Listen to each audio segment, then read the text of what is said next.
Open your Bibles to John chapter 4. The Gospel of John chapter 4.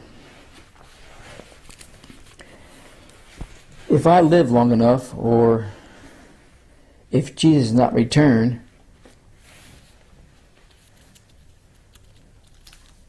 sooner than later, I would like to get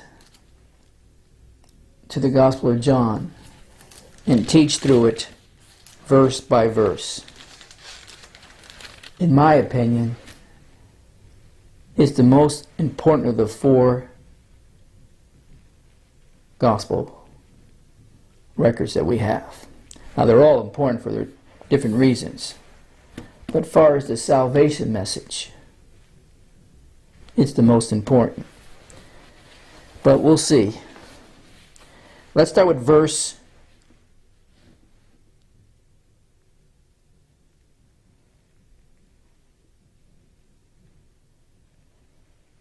chapter 4, verse 5.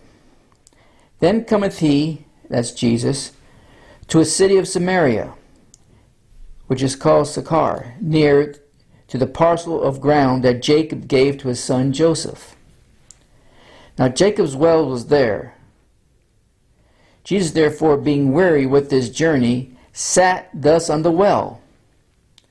And it was about the 6th hour. There cometh a woman of Samaria to draw water. Jesus said unto her, Give me to drink. For his disciples were gone away unto the city to buy meat. Then saith the woman of Samaria unto him, How is it that thou, being a Jew, ask a drink of me, which am a woman of Samaria? For the Jews have no dealings with the Samaritans. Jesus answered,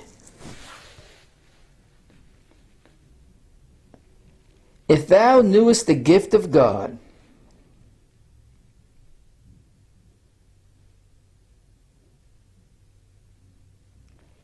and who is he that saith to thee, Give me to drink?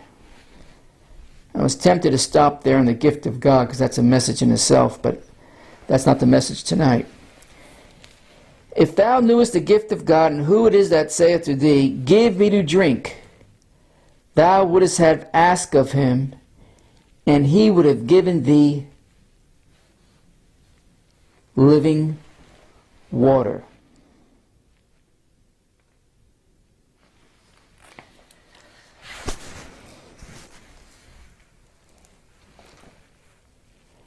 The living water that Jesus was referring to is the gospel message that only Christ could provide to save anyone. We can preach that message about Christ and how he was the living water and he had the living saving message, but we cannot provide that water. Only he could. And in their conversation, Jesus and this woman at the well, he clearly, and that's why this is a message that you really can't complicate, he clearly told her that she needs to drink from this living water. It is a gift given by God. Jesus is the gift given by God.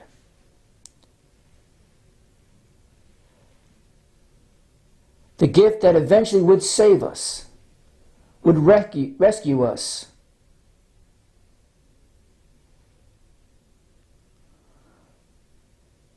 from underneath the sin that we are burdened down with. To rescue us from the bondage that sin had over us. So metaphorically, she needs to drink this.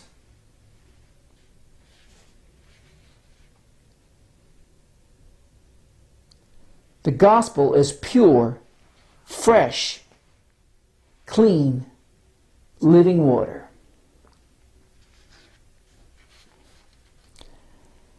Now, there's been, for about 2 decades now, maybe longer, all sorts of energy drinks. Well, maybe longer than that if you count Gatorade in there. It's been around much longer than 2 decades. But more recently, all kinds of energy drinks that have chemicals in it to give you a burst of energy. Now, it's only temporary, but they give you a shot of energy. Well, let me tell you tonight, there's even a better energy drink. A better living drink. Because if you go back to the Greek for living water in verse 10, it's spiritually alive and eternal. It's not short-lived. It's provided to us not just for a few hours like these energy drinks, but provided for us throughout eternity to be energized with Christ in us. If you really think about it, it's an amazing gift. A gift that we didn't deserve, but He loved us so much that He was willing to sacrifice His own life to provide us that living water. That's pure, that's clean, that is always energetic, to remove sin in this body.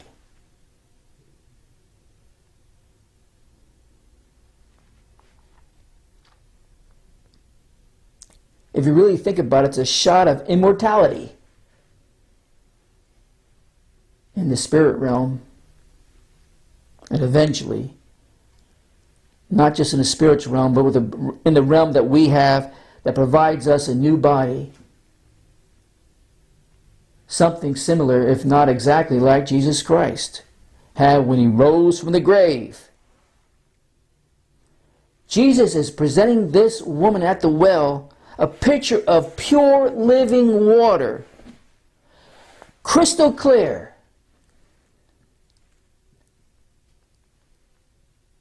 That's ready to be drunk or downed. And once we drink it,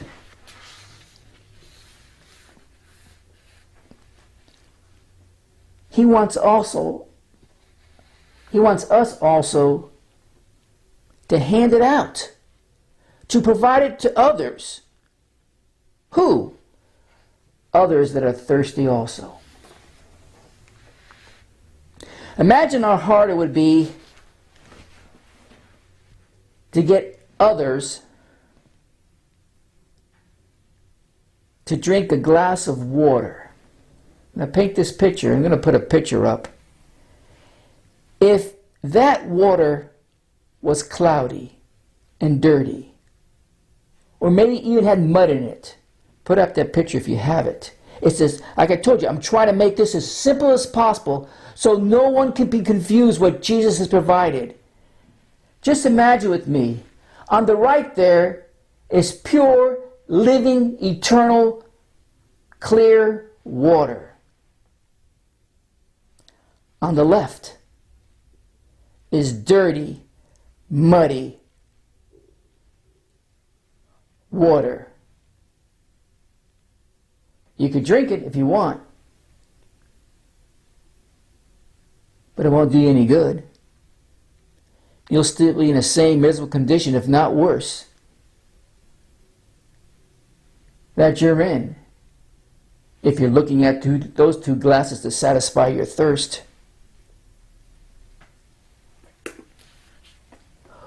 Which glass of water would you want to share with others after you have drunk it yourself? Keep that picture up there until I tell you to take it down, by the way, because I want this image to really sink in. I don't think you want to share that muddy, dirty water with anyone. You're going to want to share that eternal, living, pure, clear, refreshing water. Unfortunately, there's too many people that shouldn't be preaching, teaching, or sharing the gospel message. And why am I saying that? Because they've added additives into the living water. And those additives have polluted it, has clouded the water, which makes it, by the way, for many, when you're presenting that water there on the left side of that picture, hard to drink. And that is exactly what's happened to the gospel message. And it's happening constantly, 24/7, 365. Because there's too many out there that are ready to add the additives of whatever it is to the pure, clean, refreshing, eternal, living water. See, something happens when you add those additives. You come back to me right now. Go to Galatians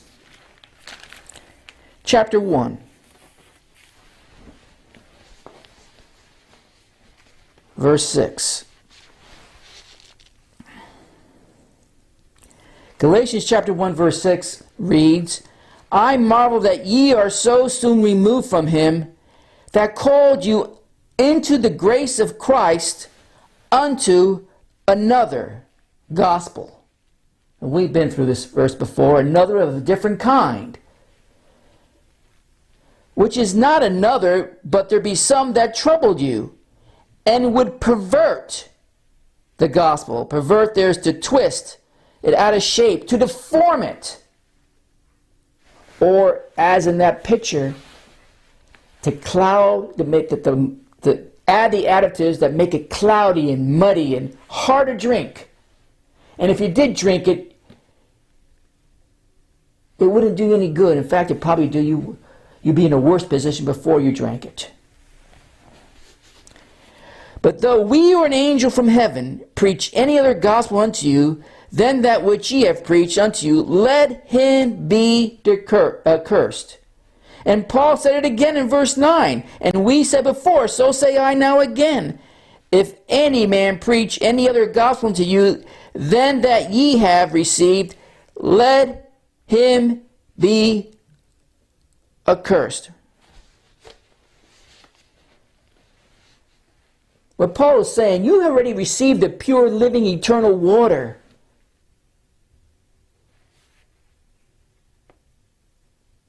You had drunk it. But as they were beginning to grow as a disciple of Jesus Christ, others came into the church. They start perverting the message. They start adding things to that living water. Put that picture up again. And the Galatians, and what they were drinking was that glass on the left. Why? Because they're adding to the requirement. And what were they adding? The Jewish law.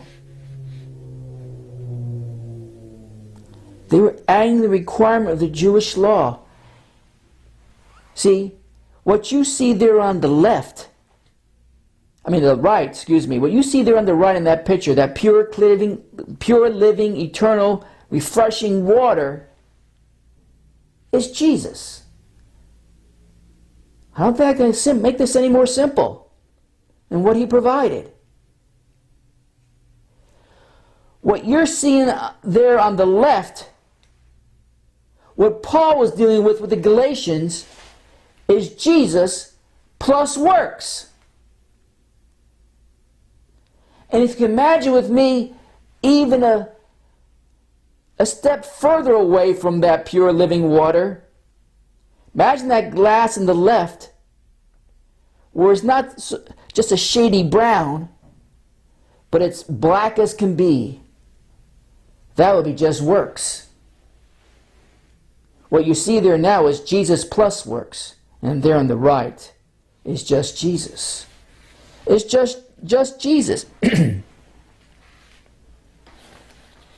See, what Paul, I think, did when writing this letter is make it very clear that if you add anything to the gospel message, if you added anything to the living water,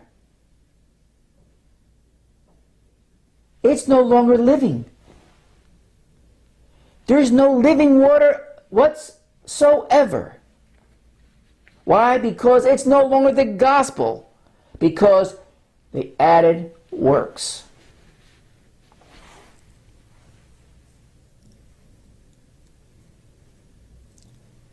If you really analyze church history, the reason why there's probably so many disagreements about the gospel message is because there's been teachers and pastors that are continually dumping additives into the pure living water.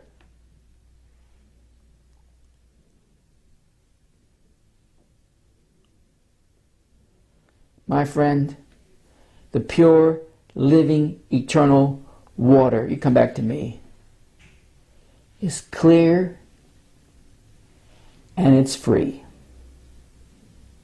I repeat, it's clear and it's free. So what do you need to do if you're already a Christian? Say you've been a Christian for a month. Say you've been a Christian for 20 years or more. What do you need to do when you hear someone like me come preaching the simple, true message of the gospel of Jesus Christ? You need to dump that dirty cocktail concoction they call living water, which is not living water whatsoever. It's gospel mud water. No, correction. It's another gospel mud water.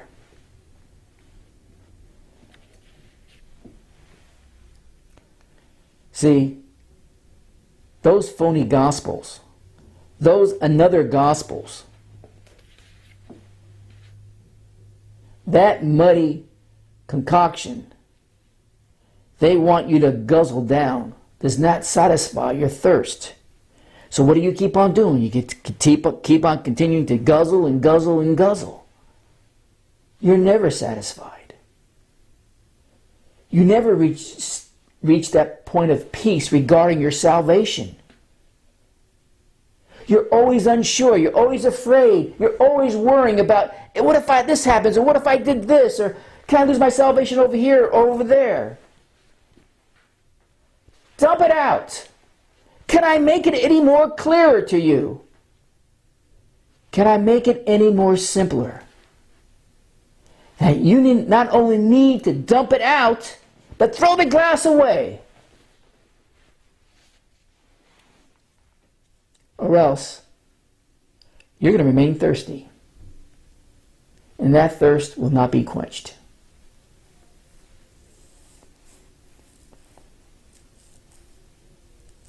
If you've been a Christian for a while, drinking that muddy concoction, you need to return to the true living, eternal living water that refreshes. You need to return to the original water source, not the one that includes the additives. Jesus is the one that said, this is not coming from me. It's coming from Jesus, that the one who drinks his water will never thirst. I'll finish with Galatians, the 10th verse, chapter 1. For I do now persuade men or God. For do I now persuade men or God? See, I could keep preaching that same message with all the additives to it.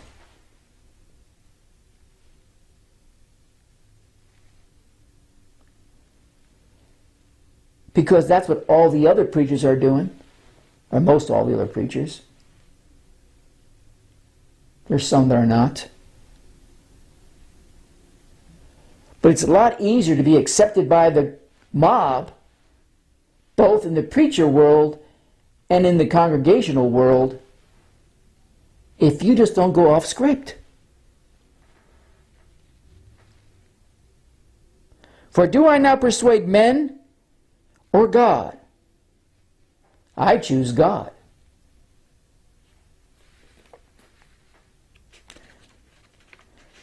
For if I yet please men, I should not be the servant of Christ.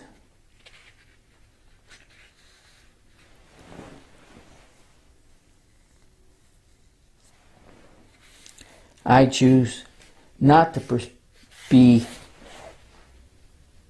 persuaded by man. I choose God. I choose not to please man. I choose to be the servant of Jesus Christ.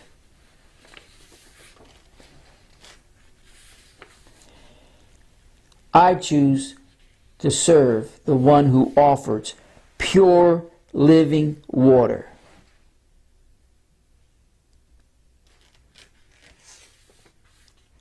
In a sense, when you do find that, and you do find the water source, whether you realize it or not, and men been chasing it since the beginning, you have found the fountain of youth.